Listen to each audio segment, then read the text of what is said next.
ο ιατρικός επισκέπτης είναι εμπλεγμένος μέσα σε συμφωνίες γιατρών και φαρμακοβιομηχανιών, η οποία είναι ένας κύκλος που περιστρέφεται γύρω από μια οικονομική συμφωνία. Μου ανάφερε ότι έχει ένα περιστατικό.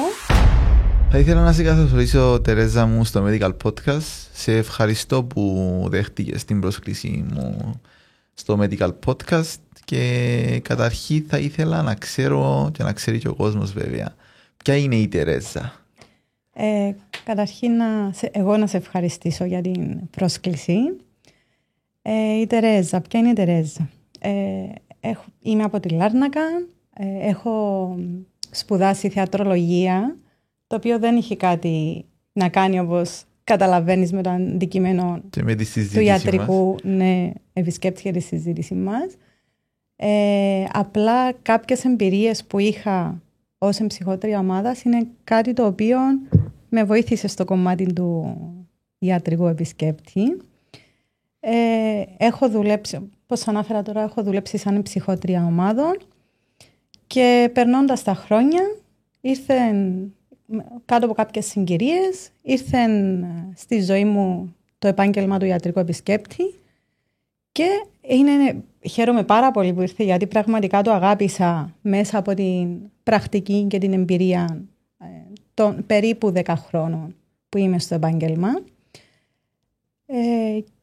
Έχω ξεκινήσει από την προηγούμενη εταιρεία που ήμουν στο κομμάτι των συμπληρωμάτων διατροφής ως ιατρικός και φαρμακευτικός επισκέπτης και ήμουν καθαρά πάνω στα συμπληρώματα διατροφής, πάνω σε φυτικά σκευάσματα που ήταν συνδυασμοί βιταμινών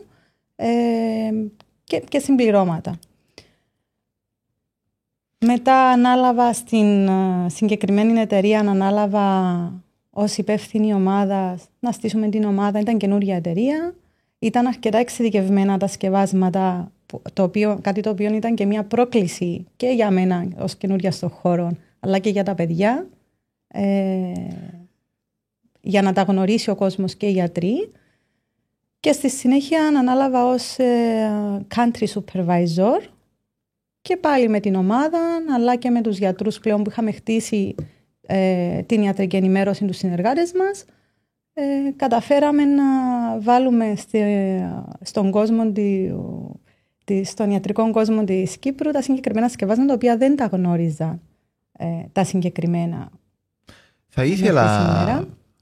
Θα ήθελα πριν να προχωρήσουμε στο τι είναι ο ιατρικός επισκέπτης, τι χρησιμεύει ο ιατρικός επισκέπτης, τι κάνει ένας ιατρικός επισκέπτης, για ποιο λόγο εσύ αποφάσισες να ασχοληθείς κυρίως με τα βιολογικά ή αγιώς συμπληρώματα διατροφής σε σκευάσματα, δηλαδή φαρμακευτικές βιταμίνες ή ό,τι αλλοδήποτε ανήκει στην κατηγορία συμπληρωμάτων. Για ποιο λόγο να ασχοληθείς σε αυτόν τον τομέα και να μην πας σε κάποιον άλλον τομέα, όπως είναι τα φαρμακευτικά, όπως είναι αντιβιώσεις, αντιφλεγμονώδη κτλ.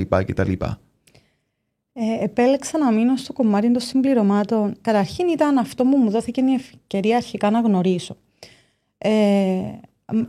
Παρακολουθώντας όμως και τις εκπαιδεύσεις και μελετώντας και από μόνη μου, γιατί ένα πολύ σημαντικό στοιχείο του ιατρικού επισκέπτη δεν είναι μόνο οι σπουδές ή η επίσκεψη στο γιατρό, η βασική γνώση για το προϊόν του, είναι το να ενημερώνεται συνεχώς και να μαθαίνει. Οπότε μέσα από τη μελέτη που έκανα και την προσωπική, αλλά και με τις εκπαιδεύσεις που είχα και από τις δύο εταιρείες που δούλεψα και δουλεύω, είδα ότι η φύση πραγματικά είναι η πηγή της θεραπείας του ανθρώπου. Αυτό χωρίς να σημαίνει ότι δεν υπάρχει ανάγκη για χημικά σκευάσματα και φάρμακα. Εννοείται, δεν θα έρθει να αντικαταστήσει η βιταμίνη ή ένα συμπλήρωμα τη φαρμακευτική αγωγή, αλλά είναι η βάση της υγείας του οργανισμού, που μπορεί κυρίως να μας βοηθήσει στην πρόληψη, ώστε να μην φτάσουμε στο σημείο να χρειαστούμε ένα χημικό σκευάσμα ή μια φαρμακευτική θεραπεία. Και ας μου επιστρέψεις ότι ένα χαμηλό νοσοποιητικό προέρχεται λόγω έλλειψης βιταμινών. Ακριβώς. Και ίχνοστοιχείων, έτσι. Ακριβώς. Και τούτο είναι κάτι που το είδαμε, έγινε μεγάλη στροφή και με το COVID. Ο κόσμος και οι γιατροί και ο κόσμος στράφηκα στο να μάθουν πώς μπορούν να ενισχύσουν το ανοσοποιητικό και πώς μπορούν να το ενισχύσουν ακριβώς με τα φυτικά σκευάσματα, τις βιταμίνες και τα συμπληρώματα, τα οποία η πρώτη του ύλη είναι η τροφή μας, είναι η φύση. Επίσης πιστεύω ότι μπορεί να συμπληρώσει μια θεραπεία, φαρμακευτική θεραπεία, να έρθει να λειτουργήσει, να συνυπάρξει με μια θεραπεία με χημικά σκευάσματα, με φάρμακα, ούτως ώστε να δουλέψει, χωρίς να έχει κάποια αντένδειξη, να δουλέψει η θεραπεία και παράλληλα να διατηρήσουμε όμως, να θωρακίσουμε και τον οργανισμό του ασθενή. Okay.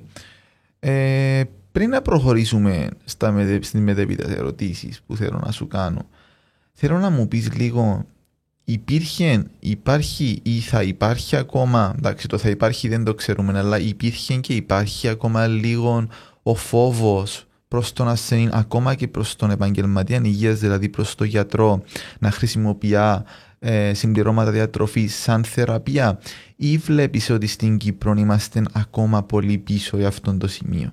Δηλαδή κάποιος γιατρός, συμβατικός πάντα έτσι, γιατρός, να χρησιμοποιεί θεραπείες εξ ολοκλήρου όταν εννοείται μπορεί να ανταποκριθεί ο ασθενής και δεν έχει κάποιο σοβαρό πρόβλημα υγείας, να μπορεί να δοθεί κάποια θεραπεία με συμπληρώματα διατροφής, ή θεωρείς ακόμα είμαστε πολύ πίσω σε αυτό το κομμάτι? Θεωρώ ότι σε αυτό θα αναφέρω πάλι το COVID, ότι θεωρώ ότι ο COVID άνοιξε μια πόρτα στο να στραφούμε προς τα συμπληρώματα διατροφής και πώς μπορούν τελικά να βοηθήσουν. Σε ποιον ασθενή μου ερωτήματα που μπορεί να ξεκίνησαν κάποιοι γιατροί να έχουν, και αυτό γιατί ξεκίνησε και ο κόσμος, πιστεύω, από το COVID και μετά να το ψάχνει, όπως όχι μόνο στην Κύπρο, σε όλον τον κόσμο, να το ψάχνει και να ρωτάει. Τι να του δώσω, μου ζήτησε για ανοσοποιητικό, τι να του δώσω. Γιατί στο COVID, να συμπληρώσω, δεν ξέραμε ακριβώς στην αρχή πώς αντιδρούσε πάνω στον οργανισμό και δεν μπορούσαμε να πάρουμε τίποτε. Άρα η μόνη μας λύση ήταν τα συμπληρώματα διατροφής. Άρα... Ακριβώς. Ναι. Και μέσα ξεκίνησε μια συζήτηση η οποία έφτανε και σε εμάς και προτείναμε λύσεις στους γιατρούς.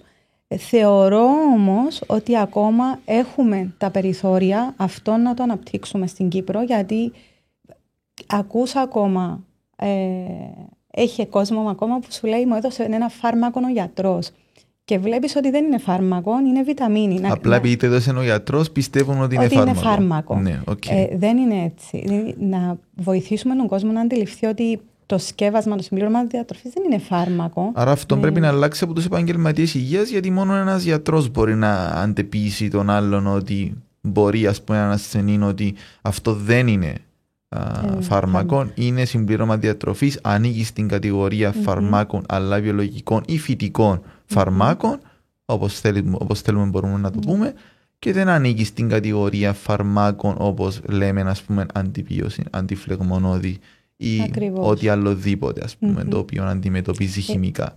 Ναι, που λέω δεν είναι κακό το χημικό, μην παρεξηγηθώ, και δεν θέλω δηλαδή συνέχεια τον ισοχημικό φυτικό, αλλά δυστυχώς είναι δύο κατηγορίες οι οποίες πρέπει να ξεχωριστούν. Είναι δύο κατηγορίες που εγώ πραγματικά πιστεύω ότι δεν θα έρθει μία να αντικαταστήσει την άλλη. Η κάθε μία έχει τη δική της δουλειά στον ασθενή. Όπως η φαρμακευτική αγωγή θα δοθεί εκεί που πραγματικά χρειάζεται. Ένα παράδειγμα είναι αντιβίωση. Ακούμε πλέον να γίνονται και ενημερώσεις ότι μην παίρνετε αμέσως αντιβίωση, μόνο όταν υπάρχει η ανάγκη. Το ίδιο και με τα σκευάσματα. Γιατί να πάρει κάποιος ένα συμπλήρωμα διατροφής αν δεν το έχει ανάγκη? Να πάρει αυτό που πραγματικά έχει ανάγκη σε συμπλήρωμα διατροφής, όπως θα δοθεί και η φαρμακευτική αγωγή. Και είναι και αυτό που προανάφερα, ότι εντάξει, όσο αφορά την πρόληψη, το συμπλήρωμα διατροφής είναι ο βασιλιάς. Δηλαδή, θωρακίζουμε από νωρίς. Αν προνοήσουμε από νωρίς να θωρακίσουμε τον οργανισμό μας με τις απαραίτητες βιταμίνες που ή τυχόν έχει έλλειψη, αλλά είτε και σαν πρόληψη, σίγουρα δεν θα φτάσουμε στο σημείο. Στο κάτω που λες. Το αντίθετο. Τούτο που λες δεν είναι παράλογο. Δεν είναι παράλογο, γιατί Στην ουσία, όταν εγώ, να μην το πάρω με φάρμακα, έτσι ούτε με φυτικά ούτε με χημικά. Παράδειγμα, αν εγώ ξέρω εγώ ζαλίζομαι. Λογικά, λέω εγώ τώρα μια σενάριο, ότι μπορώ να έχω χαμηλή έλλειψη σιδήρου ή σιδηροδεσμευτική ή χαμηλή φερριτίνη, που συνήθως πάνε μαζί. Ακριβώς. Αλλά εγώ τι θα κάνω για αυτήν την περίπτωση? Θα πάω να κάνω αναλύσεις. Αυτόν τι ονομάζεται? Πρόληψη. Άρα με την ίδια λογική δεν λειτουργούν και τα φυτικά. Για ποιο λόγο θεωρώ ότι με κάποιες συζητήσεις που είχα, δεν θα αναφέρουμε τι και πώς, να μου κατηγοροποιούν τα φυτικά σκευάσματα και να μου λένε μα καλά θα πίνεις έτσι χωρίς έλεγχο φυτικά σκευάσματα, συμπληρώματα διατροφής χωρίς να υπάρχει ιδιαίτερος λόγος. Δεν είναι ότι είναι χωρίς να υπάρχει ιδιαίτερος λόγος. Εξαρτάται τι θα πιείς, σε ποια ποσότητα, σε ποια δοσολογία θα το πιείς. Και σε ποια μορφή είναι ακριβώς. Ακριβώς. Και για ποιο λόγο. Δηλαδή κάτι πρέπει να αισθάνομαι για να το πιω. Ακριβώς. Ναι. Είναι, σε αυτό το σημείο θα ήθελα να πω κιόλας ότι είναι πολύ σημαντικό αυτό. Όταν υπάρχει ανάγκη για κάτι, δεν είναι κατάχρηση, να μην γίνεται κατάχρηση. Και είναι πολύ σωστό το παράδειγμα που ανάφερες. Κάνω αναλύσεις, έχω χαμηλά επίπεδα της φερριτίνης, έχω χαμηλά επίπεδα σιδήρου, θα πάρω σίδηρο. Και πάλι και εκεί δεν είναι ότι βγάζουμε από την εξίσωση τον γιατρό. Ότι θα πάρει μόνος του ο ασθενής να πιει οτιδήποτε. Θα ρωτήσει τον γιατρό του, είτε συμβατικός είτε ένας γιατρός που ασχολείται με εναλλακτικές θεραπείες. Θεωρώ ότι πρέπει να περνά μέσα από τον γιατρό. Είναι καλό να περνά μέσα από τον γιατρό γιατί και στις βιταμίνες, όπως και στις φαρμακευτικές αγωγές, όταν γίνεται κατάχρηση, έχουμε κάποιες παρενέργειες, όμως όχι σε όλα βέβαια. Να δώσω ένα παράδειγμα. Η D3. Η D3 είναι μια βιταμίνη που είναι πολύ κοινό παράδειγμα. D3. Συνδέεται με πάρα πολλές παθήσεις, συνδέεται με πάρα πολλά ασθένειες η έλλειψή της. Άρα θα πάρω την D3. Βεβαίως και χρειάζεται την D3 να πάρει ο ασθενής. Θα την πάρει την D3 όμως πηγαίνοντας μόνος σου και αγοράζοντας οποιαδήποτε D3? Όχι. Θα πάει στο γιατρό, θα πάει είτε συμβατικός είτε ένας γιατρός που ασχολείται με εναλλακτική ιατρική, να του δώσει τη συγκεκριμένη δοσολογία μετά από τις εξετάσεις που θα κάνει που χρειάζεται και στη συγκεκριμένη μορφή. Πώς θα την πάρει τη βιταμίνη, πώς θα γίνει η λήψη της βιταμίνης, πρωί, βράδυ, πριν από το φαΐ, μετά το φαΐ. Όλα αυτά ρυθμίζονται από τον επαγγελματία υγείας. Και αυτό είναι σημαντικό γιατί υπάρχουν κατηγορίες βιταμίνων, οι λιποδιαλυτές, οι υδατοδιαλυτές. Η D3 είναι στην κατηγορία που θέλει ιδιαίτερο χειρισμό στη λήψη της. Οπότε είναι μια κατηγορία που δεν ωφελεί να είμαστε απόλυτοι. Είναι ή το ένα ή σκευασμά ή χημικό. Χρειάζεται να υπάρξει συνεργασία των δύο όπου χρειάζεται και σωστή αξιολόγηση αν χρειάζεται να δώσω φαρμακευτική αγωγή ή αν δεν χρειάζεται να δώσω μόνο συμπλήρωμα διατροφής για να αποφύγω την φαρμακευτική αγωγή. Βάσει πάνω σε αυτό, λόγω της πολύχρονης εμπειρίας που έχεις πάνω στο επάγγελμα του ιατρικού επισκέπτη, μπορείς να μοιραστείς μια εμπειρία μαζί μας που είχες με γιατρό, η οποία σου έμεινε αξέχαστη, δηλαδή κάτι είχατε συζητήσει το οποίο σου έμεινε αξέχαστο πάνω στα συμπληρώματα διατροφής? Όσον αφορά ένα συγκεκριμένο προϊόν που το πρότεινα και... Εντάξει, για να αναφέρουμε τι και πώς, απλώς να αναφέρουμε το περιστατικό, αν θέλεις και εσύ. Έχω έτσι ένα πρόσφατο σχετικά κιόλας περιστατικό με έναν γιατρό. Ήταν παθολόγος και γενικός γιατρός και στη συζήτηση για ένα συγκεκριμένο σκευάσμα μου ανάφερε ότι έχει ένα περιστατικό το οποίο δεν μπόρεσε μέχρι στιγμής να βρει λύση. Ήταν μια γυναίκα καρκινοπαθής η οποία είχε τελειώσει τις θεραπείες της. Όσο αφορά το κομμάτι των θεραπείων είχαν πετύχει, είχαν ολοκληρωθεί, αλλά ο οργανισμός της ήταν τόσο καταβεβλημένος που ήταν κλινήρης, δεν μπορούσε να επανέλθει. Είχαν δοκιμάσει τα πάντα, η κοπέλα δεν μπορούσε να ανταποκριθεί και να επανέλθει στην καθημερινότητά της. Και τότε της πρότεινα ένα πιο εξειδικευμένο σκεύασμα να το δοκιμάσουμε. Και θυμάμαι την αντίδραση και της γιατρού, πώς μου έκανε αναπαράσταση το τι της έλεγε η ασθενής, ότι στο χρονικό διάστημα που έκαναμε τη θεραπεία ήμασταν σε συνεννόηση, σε συνεργασία με την γιατρό και την ασθενή και μέσα σε 1,5 μήνα περίπου είχε επανέλθει η κοπέλα, πήρε το αυτοκίνητο και πήγε μόνη της στο γιατρό, ναι. Okay.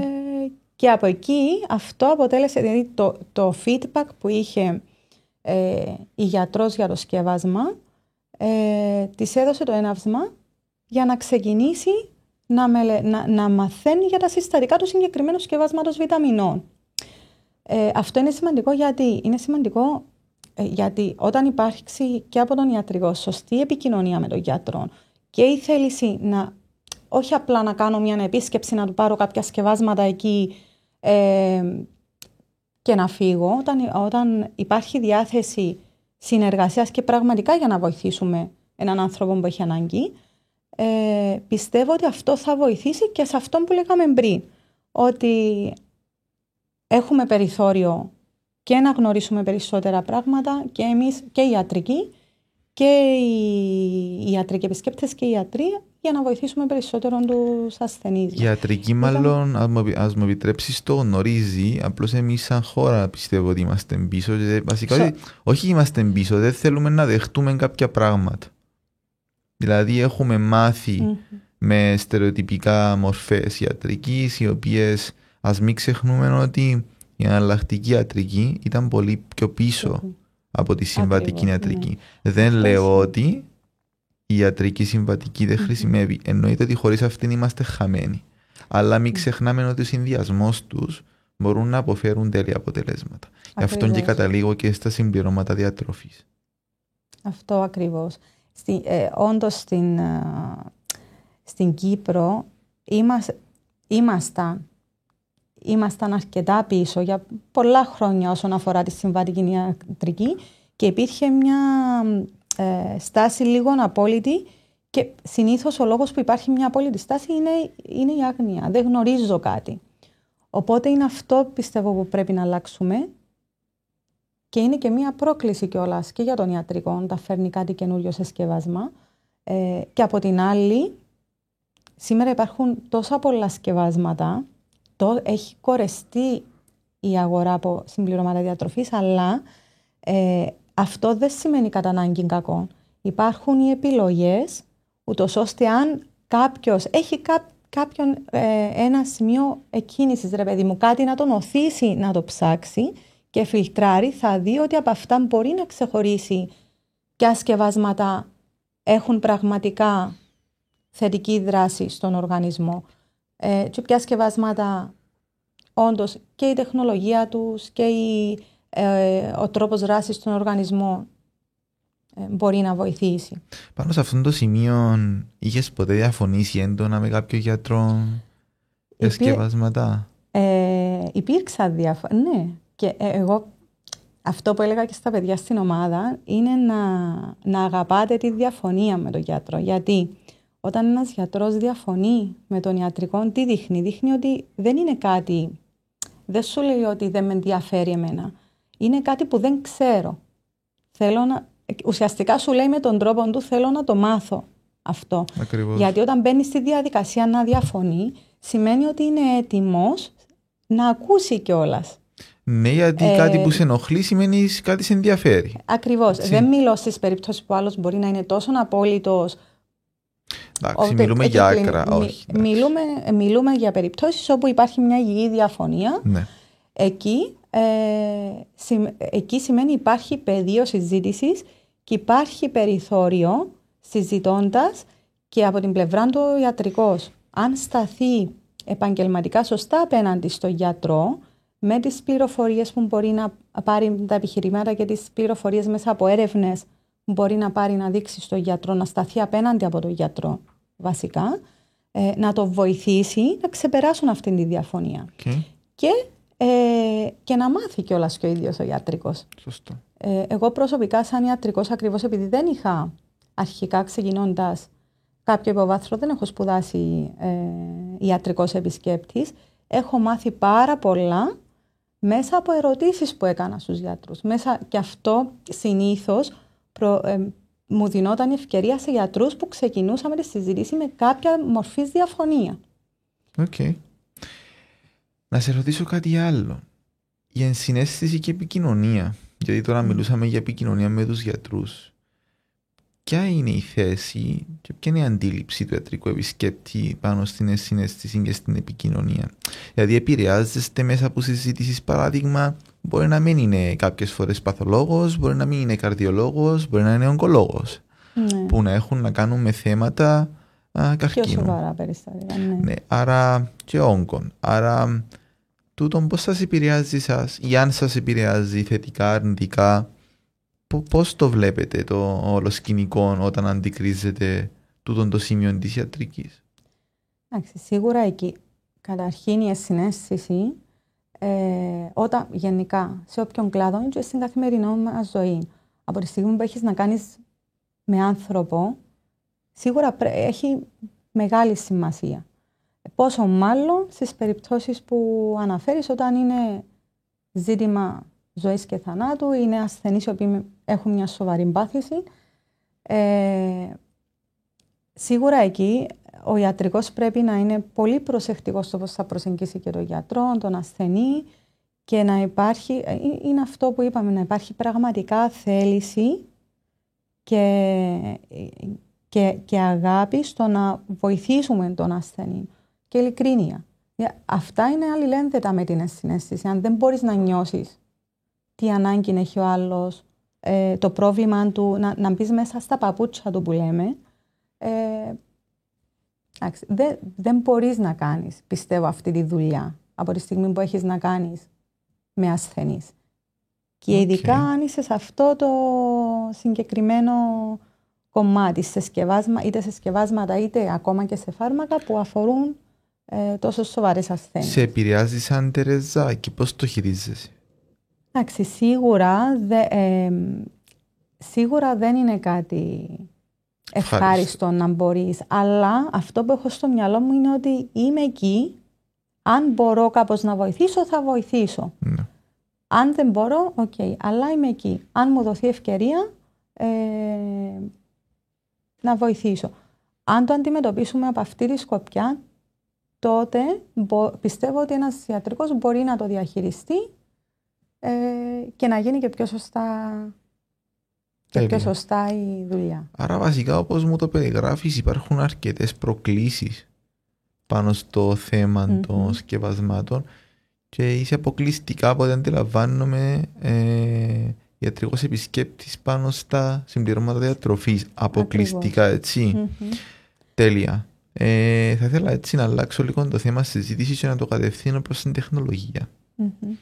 Πώς επηρεάζει τη ζωή σου η τεχνολογία σαν ιατρικός επισκέπτης και ποια είναι η μεθόδη φαρμάκων, συμπληρωμάτων διατροφής που επηρεάζονται από την τεχνολογία του 2024 πλέον? Υπάρχει κάτι διαφορετικό?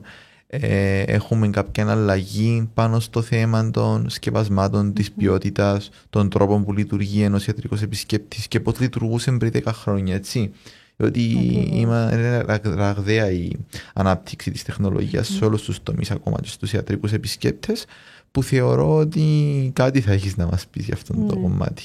Εντάξει, θεωρώ ότι καταρχήν η συγκεκριμένη ερώτηση είναι ένα θέμα από μόνον του. Πραγματικά είναι,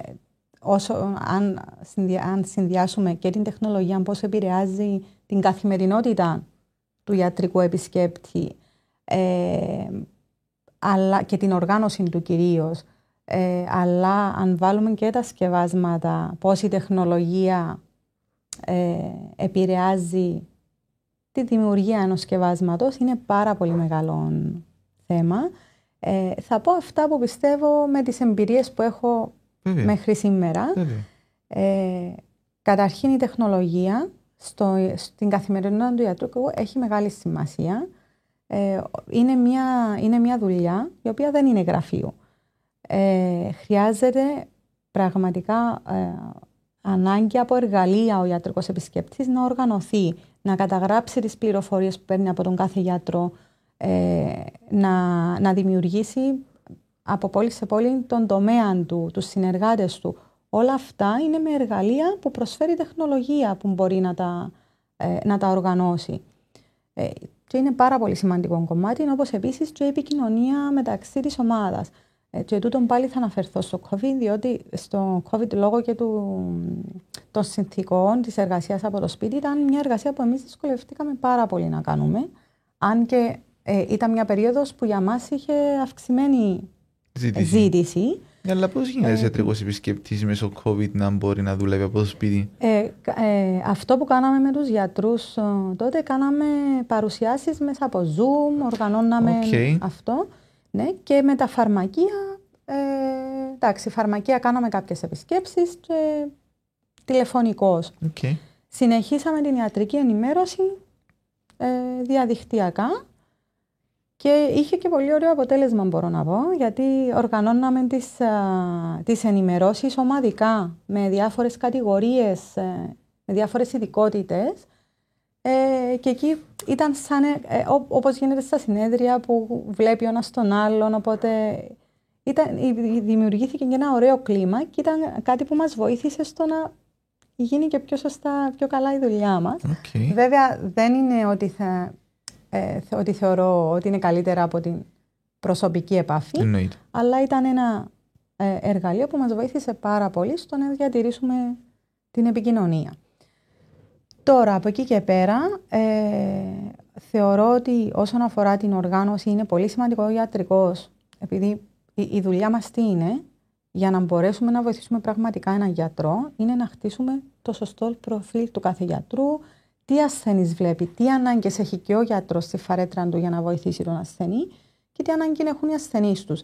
Όλες αυτές τις πληροφορίες, αν δεν καταγράφουν κάπου, ο ιατρικός πώς θα οργανώσει τη δουλειά του, την επόμενη επίσκεψη, πώς θα θυμάται τι πραγματικά έχει ανάγκη να του δώσει, ποιο σκεύασμα να δώσει στον κάθε γιατρό για να το δοκιμάσει ο ασθενής. Σωστό. Οπότε εργαλεία όπως η Excel ή άλλα προγράμματα μας βοήθησαν πάρα πολύ στο να χωρίσουμε, ακριβώς, να διαχειριστούμε αυτά και θεωρώ ότι είναι το δεξί χέρι του ιατρικού. Όσον αφορά τα σκευάσματα. Όσον αφορά τα σκευάσματα, είναι πολύ σημαντικό. Θα επιστρέψω σε αυτό που λέγαμε, ότι υπάρχει πληθώρα συμπληρωμάτων διατροφής πλέον. Και πολλές φορές ακούμε, άμα έχει τόσα. Μπορεί να αναφέρουμε ένα συγκεκριμένο σκεύασμα είτε στο γιατρό είτε σε ένα ασθενή. Η απάντηση, εγέμωσε, να το πω όπως το ακούμε, εγέμωσαν τα φαρμακεία βιταμίνες, εγέμωσαν ο τόπος βιταμίνες.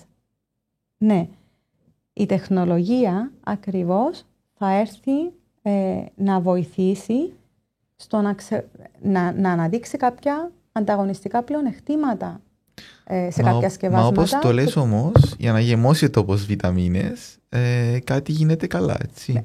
Ακριβώς. Δηλαδή δεν υπήρχε και ζήτηση, ακόμα και παραπάνω εταιρείες να πουλούσαν σκευάσματα, συμπληρώματα διατροφής μάλλον, και να μην πουλούσαν χημικά φάρμακα.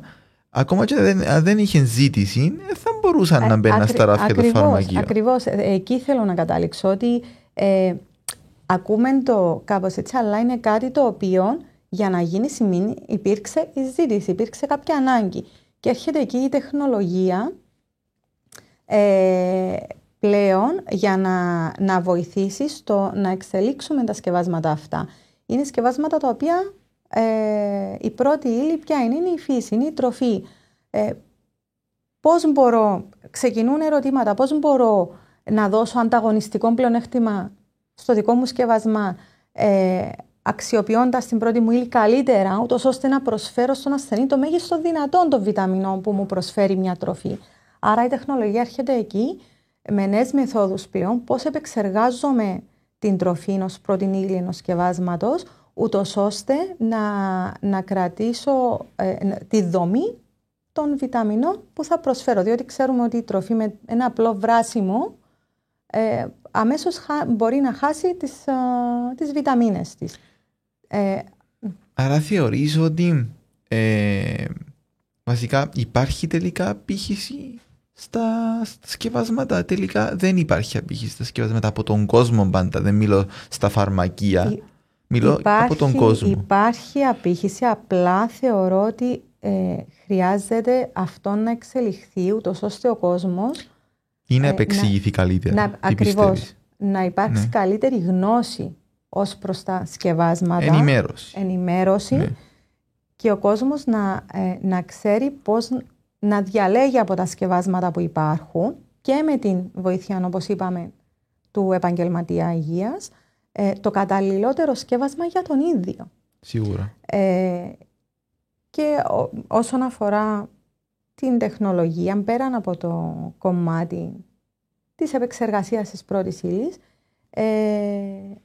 έχει να κάνει και η καψούλα. Είναι σε καψούλα, είναι σε χάπι. Τι είναι καλύτερο, πάλι θεωρώ ότι δεν είναι απόλυτο. Είναι ανάλογα με τι βιταμίνες έχουμε να κάνουμε, με τι δυνατότητες απορρόφησης έχει η συγκεκριμένη βιταμίνη στον οργανισμό. Τι υλικό έχει καλύτερη απορρόφηση? Είναι πάλι σχετικό ανάλογα με τι βιταμίνες. Είναι βιταμίνες που αν δημιουργήσει μια γαστροανθεκτική καψούλα και η διάσπαση γίνεται στο έντερο, οι συγκεκριμένες βιταμίνες μπορεί να είναι καλύτερη απορρόφηση. Μάλιστα. Κάποια άλλα να θέλουμε ή έχουμε καλύτερη απορρόφηση με τη σταδιακή αποδέσμευση. Κάποιες άλλες βιταμίνες να θέλουμε άμεση απορρόφηση. Ναι. Άρα ανάλογα πάλι με τις βιταμίνες, με το που είναι καλύτερα να απορροφηθούν στον οργανισμό και για ποιο σκοπό τις δίνουμε, είναι διαφορετικό η προσέγγιση που θα γίνει. Τέλεια. Πάνω στο θέμα αυτό θα ήθελα να σε ρωτήσω λίγο. Κάποιοι συγχύζονται και κάποιοι βέβαια με το δίκαιο τους συγχύζονται, γιατί θεωρώ ότι πρέπει να σταματήσει να αναγράφεται πάνω στα σκευάσματα, διότι φοβίζουν και τον κόσμο. Για ποιο λόγο γράφει πάνω βότανα? Εντάξει, δεν πιστεύω ότι είναι στο στάδιο βοτάνων ένα συμπλήρωμα διατροφής. Μπορεί να εμπεριέχεται μέσα, αλλά οι βιταμίνες δεν καθιστούν από μόνα τους βοτανολογία και βότανα. Και λένε παραπάνω, μα καλά, θα πιω εγώ τα βότανα. Ποια είναι η γνώμη σου πάνω σε αυτό? Τα βότανα θεωρώ ότι καταρχήν τα βότανα μπορούν και τα βότανα να εννοείται βοηθήσουν. Ότι μπορούν, αλλά όχι μόνα τους, επεξεργασία. Ακριβώς, ναι. Αυτό θα έλεγα. Είναι ο τρόπος που θα τα επεξεργαστούμε και πώς θα δράσουν μαζί συμπληρωματικά με τις βιταμίνες που θα δώσουμε σε ένα σκευάσμα. Υπάρχουν πολλά σκευάσματα που συνδυάζουν βότανα, που ουσιαστικά και τα βότανα στην ουσία έρχονται να ενισχύσουν τη δράση των βιταμινών. Διότι θα βοηθήσουν, ενισχύουν παραπάνω τη δράση. Έχουμε συνέργεια το δύο. Και σε αυτό πάλι παίζει ρόλο η τεχνολογία, το πώς θα τα επεξεργαστούμε. Απλώς είναι το θέμα πώς αναγράφεται πάνω, δηλαδή για ποιο λόγο να τονίσεις. Ναι, μπορείς να το γράψεις το ingredients, το τι περιέχεται μέσα. Συμφωνώ και δεν τα κατηγοροποιώ καθόλου. Απλώς θεωρώ ότι ο κόσμος που ήδη δεν είναι τόσο ενημερωμένος ή είναι σε ένα στάδιο και χρειάζεται ακόμα πιο πολύ προσπάθεια, με το να βάζεις βότανα είναι σαν και τον προκαλείς να μην το αγοράσει. Γιατί δεν το ξέρει. Νομίζει ότι είναι από τον παγιόν καιρό, από τον καιρό του παππού του και της γιαγιάς του, που ξέρω εγώ κάναν ειδικά ιατροσόφια, τα οποία είχαν κάποιες ιδιότητες. Και του θυμίζει ότι καλά, εννοώ να πιω βότανα, για ποιο λόγο να πιω βότανα. Και έτσι προκαλείς τον άλλον που τη στιγμή που έχει ήδη την άγνοια στο κεφάλι του. Αυτό θεωρώ ότι γίνεται ακριβώς για τον λόγο, ότι δεν υπάρχει σωστή γνώση και η ενημέρωση όσον αφορά τη χρήση των βοτάνων, και από την άλλη είναι και η νομοθεσία. Είναι ένα σκεύασμα για να περάσει από τις φαρμακευτικές υπηρεσίες, πρέπει να πληρεί κάποιες προϋποθέσεις. Οπότε οι νομοθεσίες αυτές έχουν ως οδηγία ότι πρέπει να καταγράφεται με συγκεκριμένον τρόπο σε σκευάσματα διατροφής ένα συστατικό. Αυτό δεν έχει να κάνει όμως με το σκεύασμα και τη δράση του ή το τι περιέχει, αν θα δράσει ή όχι. Έχει να κάνει καθαρά με τις νομοθεσίες. Σίγουρα.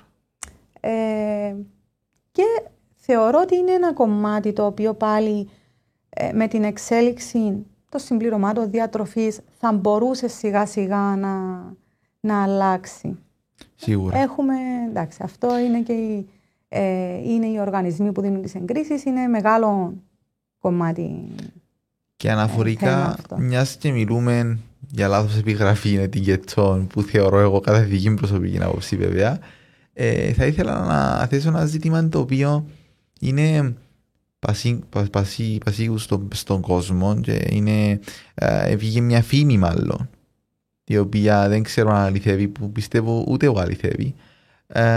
Ο ιατρικός επισκέπτης είναι εμπλεγμένος μέσα σε συμφωνίες γιατρών και φαρμακοβιομηχανιών, η οποία είναι ένας κύκλος που περιστρέφεται γύρω από μια οικονομική συμφωνία. Δηλαδή, να το εξηγήσω πιο απλά, όταν κάποιος ιατρικός επισκέπτης πάει σε έναν γιατρό, του προτείνει ένα συγκεκριμένο φάρμακο έναντι αμοιβής για να χρησιμοποιεί μια συγκεκριμένη εταιρεία, αυτό συμβαίνει στα αλήθεια? Κύριε, στα αλήθεια.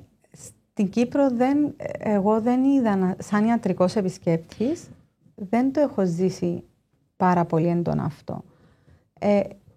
Είναι κάτι το οποίο από παλιά βέβαια, όχι μόνο στην Κύπρο, γενικά ακούμε ότι συμβαίνει από τις εταιρείες, ότι χρηματίζουν γιατρούς για συγκεκριμένα σκευάσματα. Εντάξει, εμένα προσωπικά, σαν ιατρικό, με βρίσκει αντίθετη και δεν είχα μέχρι σήμερα μια τέτοια κατεύθυνση από τις εταιρείες που ήμουν προς αυτή την κατεύθυνση. Τώρα, αν συμβαίνει, δεν μπορούμε να το γνωρίζουμε. Θεωρώ ότι, εντάξει, μπορεί να συμβαίνει σε οποιοδήποτε κλάδο αυτό. Τουλάχιστον στα δικά σου περιστατικά. Στα δικά μου περιστατικά, όχι. Εγώ δεν το έχω ζήσει τόσο έντονα. Υπήρξαν κάποιες αναφορές, αλλά όχι σε σημείο τόσο απόλυτο ότι για να σου συνταγογραφήσω απλώς τι θα πάρω. Να αρέσει απλώς το προϊόν στο γιατρό. Ναι. Να αρέσει το προϊόν στο γιατρό, του είναι χρήσιμο και για να μπορέσει να βοηθήσει τον ασθενή του. Αυτό δεν είναι κακό. Όχι, αυτό δεν είναι. Ναι. Και ο ιατρικός θεωρώ ότι μπορεί να βάλει και τα όρια του. Αν δει, στις περιπτώσεις που μπορεί να δει, εγώ δεν είχα άμεσα τέτοια επικοινωνία, ένα περιστατικό, ναι. Απλά που κάποιες περιπτώσεις που μπορεί να είδα ότι μπορεί να οδηγήσουν εκεί, έβαλα τα όρια μου. Θεωρώ ότι είναι κάτι το οποίο επαγγελματικά, ηθικά δεν είναι σωστό. Ούτε οι φαρμακοβιομηχανίες πιέζουν τους ιατρικούς επισκέπτες να κάνουν στην Κύπρο, τουλάχιστον από την δική μου εμπειρία μέχρι σήμερα, δεν είχα πίεση από τις εταιρείες που προς αυτήν την κατεύθυνση, σε καμία περίπτωση. Όμως αυτό που δεν θεωρώ κακό και αντιθέτως ωφέλιμο και για τον ιατρικό και για τους γιατρούς, είναι το να διοργανώνονται συνέδρια είτε από εταιρείες είτε από τους συλλόγους και σε αυτά να συμμετέχουν και με τη βοήθεια των εταιριών και οι ιατρικοί, διότι και εμείς συμμετέχουμε στα συνέδρια αυτά μαζί με τους γιατρούς, γιατί είναι πραγματικά μια καλή ευκαιρία να ενημερωθεί και ο γιατρός για τα νέα δεδομένα, νέες μελέτες που μπορεί να έρχονται να συμπληρώσουν παλιά δεδομένα ή να ανατρέψουν. Το ίδιο και για τον ιατρικό ισχύει. Μέσα από τα συνέδρια μπορεί να πληροφορηθεί, να έρθει πιο κοντά και στο γιατρό. Και είναι ένα πολύ σημαντικό σημείο που μπορεί ο ιατρικός και ο γιατρός να έρθει σε επαφή και να συζητήσει και αυτό που λέγαμε πριν, διαφωνίες που έχει. Δηλαδή στο ιατρείο καμιά φορά δεν έχεις το χρόνο να συζητήσεις τόσο πολύ όσο θα ήθελες μια διαφωνία, ρε παιδί μου, με έναν γιατρό. Οπότε το συνέδριο είναι ο κατάλληλος χώρος και χρόνος που μπορούν να συζητηθούν αυτά. Και θεωρώ ότι το αποτέλεσμα τους μόνο καλό μπορεί να έχει και στην ενημέρωση των επαγγελματιών, αλλά και ως αποτέλεσμα στον ασθενή. Σωστό. Και έτσι, για να κλείσουμε πιο ευχάριστα το θέμα μας, θέλω να μου πεις λίγο, Τερέζα, ποια είναι η συμβουλή, ποια είναι τα tips που μπορείς να δώσεις και οι εμπειρίες σου μάλλον να μοιραστείς μαζί μας για κάποιον νέο που θέλει να ακολουθήσει το επάγγελμα του ιατρικού επισκέπτη και πώς θα διαπρέψει σε το επάγγελμα. Πώς μπορεί να γίνει επιτυχημένος ιατρικός επισκέπτης. Αυτό που έλεγα και στα παιδιά της ομάδας μου που είχαμε, είναι κάποια πράγματα πολύ βασικά. Καταρχήν, έχουμε 2 αυτιά και 1 στόμα. Άρα, γιατί είναι πολύ πιο σημαντικό να ακούμε περισσότερο και να μιλάμε λιγότερο. Αυτό είναι πολύ σημαντικό στο γιατρό. Γιατί είμαστε εκεί να του προσφέρουμε ένα σκευάσμα, πρέπει να ακούσουμε τι έχει να μας πει, να μάθουμε για την πάθηση την οποία αφορά το σκεύασμα μας και να φτιάξουμε το κατάλληλο προφίλ του γιατρού και του ασθενή. Άρα και σε ανθρώπινο επίπεδο ο άνθρωπος του αρέσει να τον ακούς περισσότερο, όχι να του μιλάς, να σε δίπλα του. Αυτό δεν το λέω από άποψη ότι να γίνει στημένα ή καθαρά σε ανθρώπινο και όμορφο κλίμα, ότι είναι καλύτερα να ακούς παρά να μιλάς. Ως ιατρικός επισκέπτης είναι πολύ σημαντικό πλεονέκτημα αυτό, να μπορείς να ακούς και μετά με βάση αυτά που ακούς να προσφέρεις την κατάλληλη λύση στο γιατρό. Και ένα δεύτερο κομμάτι είναι, επειδή είναι δουλειά η οποία θέλει και λίγο την προσωπική ευθύνη. Και στο κομμάτι της συναίσθησης που λέγαμε ότι δεν μπορείς να αντιμετωπίζεις έναν γιατρό ή έναν ασθενή χωρίς να έχεις... χωρίς να δίνεις σημασία στην συναίσθηση, και σε ένα δεύτερο επίπεδο η οργάνωση. Δεν είναι μια δουλειά γραφείου, οπότε έγκυται στο πόσο υπεύθυνος είσαι και σαν άνθρωπος και πόσο οργανωτικός είσαι. Είναι κάποια στοιχεία που είναι πολύ σημαντικά. Και σίγουρα είναι μια δουλειά η οποία έχει συνεχώς ενημέρωση και εκπαίδευση. Πρέπει να υπάρχει και αγάπη και το μεράκι, να επιλεγεί από τον ιατρικό πραγματικά σε ποιον τομέα θέλει να είναι, είτε το φάρμακο είτε το συμπλήρωμα διατροφής, και να έχει το μεράκι να διαβάζει και να ενημερώνεται για την κατηγορία των από ό,τι καταλαβαίνω, ο ιατρικός επισκέπτης κινείται παράλληλα μαζί με τον γιατρό, γιατί ο γιατρός ενημερώνεται και διαβάζει συνέχεια. Ακριβώς. Πρέπει με τον γιατρό, ο ιατρικός πρέπει να μπορεί να στέκεται απέναντί του. Δεν είμαστε ιατροί και δεν θα γίνουμε ιατροί, δεν θα έχουμε τις γνώσεις που έχει ο γιατρός, αλλά είναι σημαντικό να έχω τη γνώση όσον αφορά και το προϊόν, σαν ιατρικός που πάω να προτείνω στο γιατρό. Αυτό δεν θα μπορέσω να το κάνω για να μπορείτε να είστε στην ίδια σελίδα. Ακριβώς. Αν δεν γνωρίζω την πάθηση για την οποία προτείνω το συγκεκριμένο σκεύασμα. Σωστό. Άρα αυτό τι χρειάζεται από μένα, από τον ιατρικό, χρειάζεται μελέτη, συνεχή ενημέρωση και κάτι που κάνω πάρα πολύ προσωπικά. Το κάνω πάρα πολύ εγώ προσωπικά σαν ιατρικός και το έλεγα πάντα και στα παιδιά μου στην ομάδα. Είναι ρωτάτε. Μη φοβάστε να ρωτήσετε τον γιατρό για πράγματα. Πολλές φορές εγώ μπαίνα στον γιατρό, συζητούσαμε πολύ λίγο για το σκευάσμα και επειδή μου δημιουργούνταν απορίες με κάτι που με ρώτησε ο γιατρός για την πάθηση, δεν είναι ντροπή να πεις δεν ξέρω κάτι. Ίσα ίσα λέγοντας δεν ξέρω και κάνοντας ερώτηση στον γιατρό όσον αφορά την πάθηση, μαθαίνεις. Αυτό το εκτιμά και ο γιατρός, γιατί βλέπει ότι αυτός ο γιατρός δεν ξέρει κάτι και με ρωτάει να μάθει. Άρα αντιμετωπίζει με σοβαρότητα τη δουλειά του. Έτσι ένας ιατρικός μπορεί να σταθεί απέναντι στον επαγγελματία υγείας, απέναντι. Ούτε πάνω από τον γιατρό είναι σωστό να είμαστε, γιατί δεν είμαστε στα χωράφια του, δεν έχουμε σπουδάσει 10 και 20 και 25 χρόνια ιατρική, αλλά μπορούμε να σταθούμε με σεβασμό απέναντί του και να μάθουμε για να μπορέσουμε να είμαστε σε θέση μετά να ανταποδώσουμε τη γνώση με το σκεύασμα. Αυτά θα πρότεινα σε έναν παιδί που και σίγουρα εντάξει, μπορεί εγώ να μην έχω σπουδάσει, αλλά σήμερα υπάρχει δυνατότητα για να σπουδάσεις και το επάγγελμα. Θεωρώ ότι είναι πολύ καλό να ξεκινάς από αυτή τη βάση και μάλιστα στην ομάδα μου είχα παιδιά που τελείωναν ιατρικοί επισκέπτες και μέσα συνδυάζοντας τη γνώση τους που απέκτησα στις σπουδές, ήρθαμε και το παντρέψαμε ακριβώς με την πράξη. Σωστό. Σε ευχαριστώ πάρα πολύ για τις γνώσεις σου, για τις εμπειρίες σου που μοιράστηκες μαζί μας. Χάρηκα τη συζήτησή μας. Και εγώ πάρα πολύ. Και χαίρομαι και στο γραφείο. Ναι. Ευχαριστώ πάρα πολύ. Να είσαι καλά. Και έτσι εμείς θα τα πούμε σε ένα άλλο medical podcast. Σε ευχαριστώ, Τερέτσα. Βεβαίως. Να είσαι καλά. Εγώ σε ευχαριστώ.